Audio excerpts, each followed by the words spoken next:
నా యొక్క వ్యక్తిగతంగా అన్ని రాజకీయ పార్టీలు. చరణ్ గారు వినబడ్డా వాసుదేవరావు గారు చెప్పింది వినబడుతుందా ఇప్పుడు? సార్ వాసుదేవ్ గారు చెప్పింది అర్థమైంది.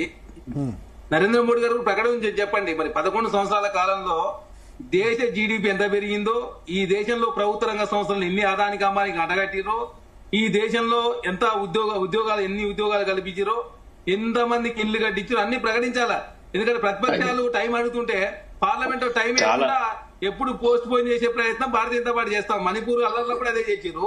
ఇప్పుడు ఓట్ చోరీకి సంబంధించి డిస్కస్ చేద్దాం అంటే 2 రోజులు టైం వేస్ట్ చేసి ఇప్పుడు మళ్ళీ అనుమతి దేశంలో నరేంద్ర మోడీ గారు వచ్చిన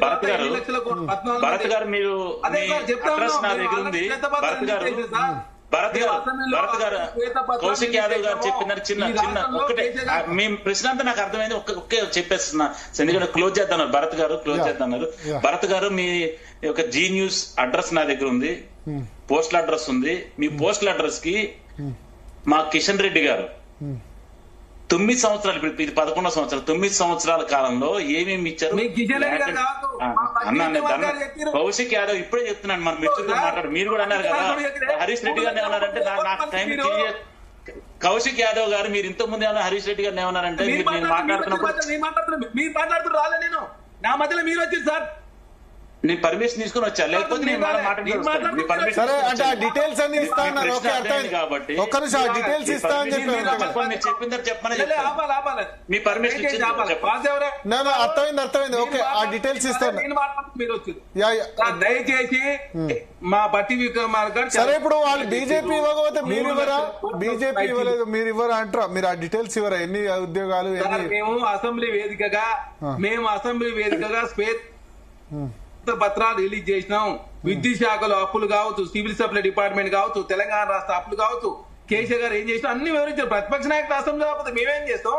2 గంటల పాటు వచ్చిండు 3 లక్షల జీతం తీసుకొని ప్రతిపక్ష నాయకుడు మంచిగా పామోదరు రెస్ట్ తీసుకుంటున్నాడు. మరి ప్రతిపక్ష నాయకుడు మార్చి వచ్చి అసెంబ్లీలో క్వశ్చన్ వేస్తే రాష్ట్ర ప్రభుత్వం సమాధానం చెప్తుంది. ప్రతిపక్ష నాయకుడు రండి అసెంబ్లీ కంటే అసెంబ్లీ రాడు. ప్రతిపక్ష నాయకుడు బీజేపీ వస్తున్నారు, వాళ్ళకి చెప్పండి. ప్రతిపక్ష నాయకుడు బీజేపీ వస్తున్నారు, వాళ్ళకు కూడా ఉన్నారు సార్. వాళ్ళకు కూడా మహేష్ రెడ్డి గారు అడగాలి.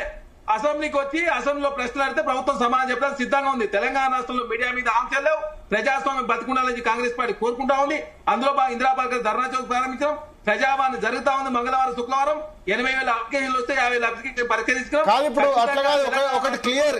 ఎన్ని ఉద్యోగాలు, ఒక నిమిషం, కొత్తగా వచ్చిన కంపెనీలు ఏంది 2 సంవత్సరాల్లో ఎన్ని ఉద్యోగాలు కొత్తగా వచ్చాయి అదే అడుగుతున్నారు క్లియర్ గా. అది సార్ కొత్తగా ఇప్పుడు సార్ ఇళ్ళకనే పండగ కాదు. మరి 10 సంవత్సరాలు మీరు ఇచ్చిన ఉద్యోగాలు చెప్పండి. మరి మీరు ఇచ్చిన ఎన్ని ఇచ్చారో చెప్పండి. మేము చెప్పండి, హరీష్ రెడ్డి గారు చెప్పండి ఎన్ని ఇచ్చారు.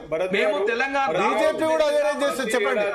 ప్రతి ఏడాది కేటీఆర్ గారు IT and industry progress report తీసుకునేవాళ్ళు ప్రతి ఏడాది. ఆ ప్రతి ఏడాది ఆగండి సార్, దయచేసి ఆగాల. మీరు ఐటీకి మొదటి వారు కాదు, చివరి వారు కాదు. మీరు 2 లక్షల ఉద్యోగాలు ఇస్తానని 13 పేపర్లు లీక్ చేసిన మీరు అడిగిన దానికి జవాబు చెప్తున్నా. వెటకారం ఎందుకు? నువ్వు అడిగిన దానికి జవాబు చెప్తున్నావు. ఒక్క నిమిషం, అడిగిన దానికి జవాబు చెప్తున్నాము. తెలంగాణ రాష్ట్రంలో కాంగ్రెస్ భరత్ గారు చెప్పండి సమాధానం. మీరు ఎన్ని ఉద్యోగాలు ఇచ్చి చెప్పండి.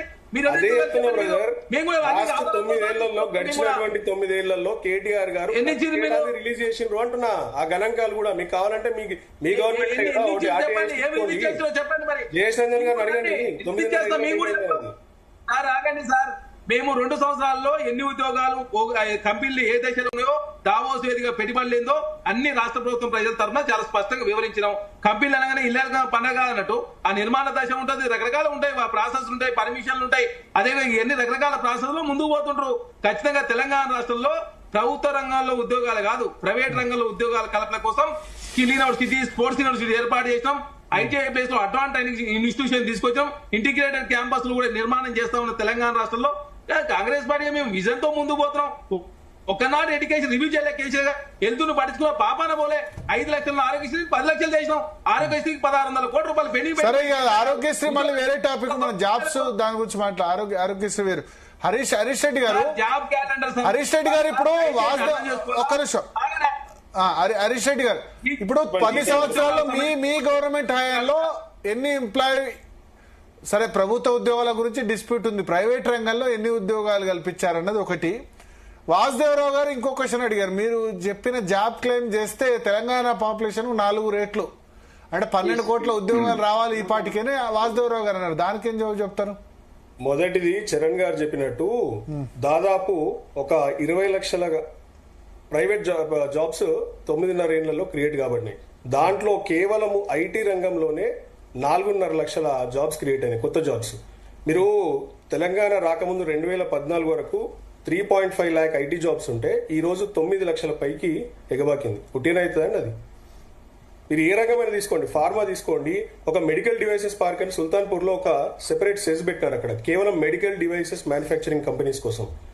ఈ రోజు ఇక్కడ డిఫెన్స్ మ్యానుఫ్యాక్చరింగ్ కంపెనీస్ ని ఇలా లాకిడ్ మార్టిన్ కానివ్వండి, అమెరికన్ కంపెనీ, జనరల్ డైనమిక్స్ కానివ్వండి, ఇవన్నీ కంపెనీస్ హైదరాబాద్ కి ఎందుకు వస్తున్నాయి? స్కై రూట్ అనే ఒక మన స్టార్ట్అప్ కంపెనీ కానివ్వండి, ఇవన్నీ కూడా కేటీఆర్ గారు ఆ రోజు ప్రోత్సహించింది కాబట్టి ఈ రోజు ఇక్కడ పెట్టుబడులు చాలా వరకు వచ్చినాయి. స్వయాన రేవంత్ రెడ్డి గారు ఏమన్నా వెళ్ళి ఇట్లా మాట్లాడి ఎవరినైనా మెప్పించి ఒప్పించి తీసుకొచ్చిండా? చెప్పండి. ఒకటి 3 ఏళ్ళు ఉన్నాయి ఇంకా మీకు పవర్. I challenge this. 3 ఏళ్లలో రేవంత్ రెడ్డి గారు ఒక టాప్ మోస్ట్ కంపెనీ సీఈఓని కలిసి మీరు ఒక పెట్టుబడి తీసుకురండి. ఫస్ట్ ఒక పెద్ద పెట్టుబడి తీసుకురండి, ఏదో ఒక పెద్ద కంపెనీని. గూగుల్స్ బిగ్గెస్ట్ క్యాంపస్ తీసుకొచ్చింది కేటీఆర్ గారు, అమెజాన్స్ బిగ్గెస్ట్ క్యాంపస్ తీసుకొచ్చింది కేటీఆర్ గారు. ఇట్లా చెప్పుకుంటూ పోతే చాలా కంపెనీలు వచ్చినాయి, ఫార్మా కంపెనీస్ కూడా వచ్చినాయి చాలా, నోవాటిస్ కానివ్వండి. ఇంకా జాబ్ క్రియేషన్ ఎంత లెక్క? జాబ్ క్రియేషన్ ఎంత? ఇందాకనే చెప్పాను కదా మీకు, ఓన్లీ ఐటీ సెక్టర్ లోనే 5.5 లక్షల జాబ్స్ క్రియేట్ అయినాయి కొత్తగా జాబ్స్ 9.5 years లో. మీరు జయేష్ రంజన్ గారు ఇప్పుడు వాళ్ళ గవర్నమెంట్ లో ఉన్నారు కదా, జయేష్ రంజన్ గారు అడగండి, లేదా ఆర్టీఐ వేయండి. రెండోది కేటీఆర్ గారు ఎవ్రీ ఇయర్ కూడా ఎన్ని కంపెనీస్ ద్వారా ఎన్ని జాబ్స్ క్రియేట్ అయినాయి, అసలు ఐటీ ప్రోగ్రెస్ రిపోర్ట్ ఏంది, ఐటీ ప్రోగ్రెస్ ఎంత ఉంది, ఇవన్నీ కూడా ఎవ్రీ ఇయర్ వారు అసెంబ్లీలో వేదికగా ఒక గంట సేపు ప్రసంగించేవారు. Thank you. బ్యాక్ వెళ్ళి రికార్డ్స్. వాసుదేవరావు గారు చెప్పాలనుకున్నా. భరత్ గారు మాకు ఒక 2 నిమిషాలు, లాస్ట్ 2 నిమిషాలు ఇవ్వాలి. ఎందుకంటే మధ్యలో ఆయన సమాధానం క్వశ్చన్ చేసినప్పుడు నన్ను మధ్యలో చెప్పండి తొందర. ఇందాడు కూడా కౌశిక్ యాదవ్ గారు చెప్పారు, మేము మా తెలంగాణకి ఏమి ఇవ్వటం లేదు, లేదా మాకు ఎక్స్ట్రా కావాలని. జనరల్ గా ఈ యొక్క రాష్ట్రం, తెలంగాణ రాష్ట్రం రిచెస్ట్ అని చెప్పి వాళ్ళు చెప్తున్నారు, వీళ్ళు చెప్తున్నారు.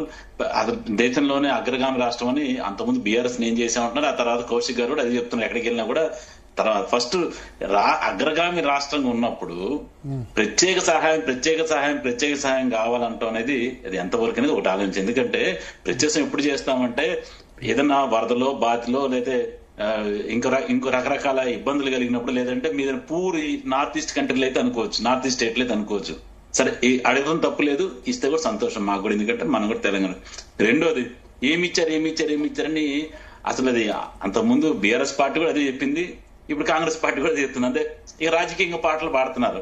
నేనేం చెప్తున్నానంటే, జీ తెలుగు న్యూస్ ది నా దగ్గర అడ్రస్ ఉంది, ఒక పుస్తకం పంపిస్తాను.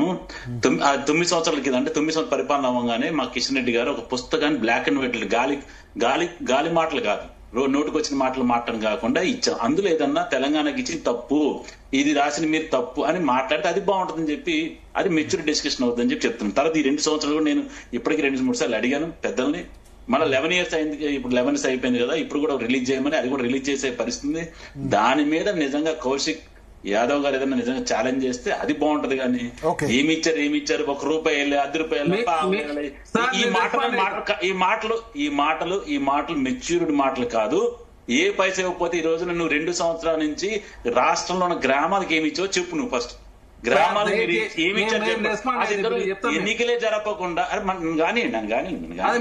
అదే రెస్పాండ్ అయితే మేము కూడా చెప్తాం. మేము అన్నిటికీ ఈ 2 సంవత్సరాల్లో ఈ గ్రామాలకు మీరు ఏమి ఇచ్చారు చెప్పండి, గ్రామ అభివృద్ధికి మీరు ఏం చేశారు చెప్పండి మీరు వచ్చిన తర్వాత. అంతకుముందు కూడా ఫండ్స్ బీఆర్ఎస్ నుంచి కూడా గ్రామాలకు రాకపోతే ఈ గ్రామ్ యాప్ ఉంది, ఈ గ్రామ్ స్వరాజ్ అనే యాప్ ఉంది, ఆ యాప్ లోకి వెళ్తే స్టేట్ గవర్నమెంట్ ఏమి ఇచ్చింది, సెంట్రల్, అది మేము తప్పు అయితే నువ్వు ఛాలెంజ్ చేయండి. ఏదో ఒకటి మనం మాట్లాడాలని మాట్లాడితే మాత్రం అది ప్రజలు కూడా చూస్తున్నారు.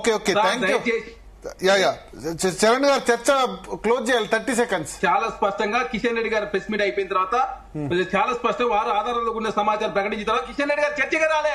కిషన్ రెడ్డి పారిపోయిన కిషన్ రెడ్డి పట్టుకొని బుక్ పంపిస్తా Zee Telugu. Thank you Charan Kaushik garu, అదేవిధంగా వాసుదేవరావు గారు, వేల హరీష్ రెడ్డి గారు. సో మొత్తానికి రైజింగ్ సమ్మిట్ అయితే జరుగుతుంది, global Telangana rising summit.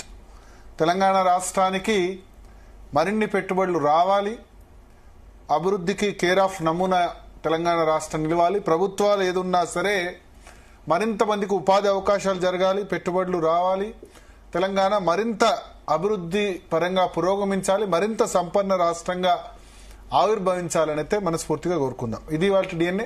Stay tune to Zee Telugu news.